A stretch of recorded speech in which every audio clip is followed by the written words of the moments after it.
It looks like something from outer space, but it's a wind turbine, and it's revolutionary. Wind power has been around for centuries, but this is something new. Big wind farms have managed to harness the power of the wind offshore or on high ground where it's windy. But what about places where there's not so much space or wind? Award-winning British company Quiet Revolution have developed a turbine with an upright axis which can be put practically anywhere and is near silent. Harnessing wind energy in urban areas and tight spaces is a challenge. As wind travels past buildings, it changes speed and is difficult to catch. That's where this micro turbine is clever. The turbine is small and so catches small wind, but it surprisingly generates a lot of power.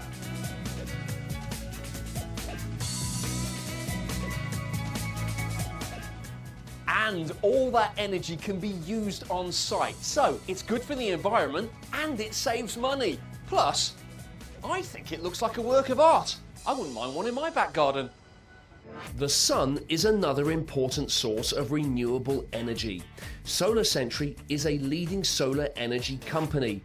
The panels use the sun's rays to generate power. This technology is becoming more efficient as a way of creating energy.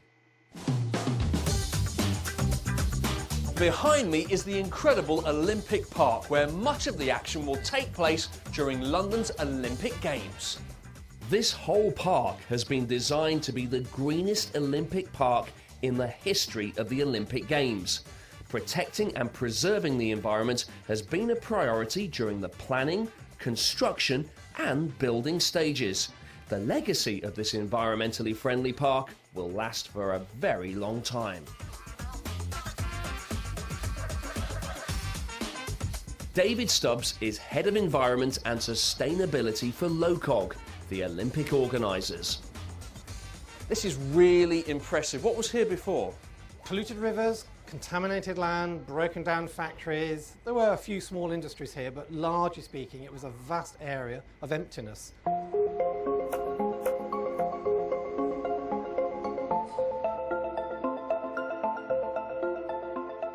David, give me some examples of why these are the greenest games ever. We put a lot of attention to the buildings, to the design, to all the materials used in them, to the energy that's used in them. So there's a lot of attention to making sure that we minimise waste up front and then we recycle and reuse as much as possible. Across the board, I think we've done a lot of different things which add up to a sustainable games. Let's find out what the people of London think about the world's greenest Olympics taking place right here on their doorstep. I think that it's great that they've really taken into account the local area, the local people, that they've taken into account the environment. I think the technology they're using here for the green will be very good for the rest of London and the rest of the country once it's all going. Well, I think it's a wonderful idea that other countries can take a lesson from, and because when you recycle and repurpose, then the waste, it doesn't become waste, it doesn't become garbage. And it sets an example for the rest of the world. So the future for Great Britain really is green.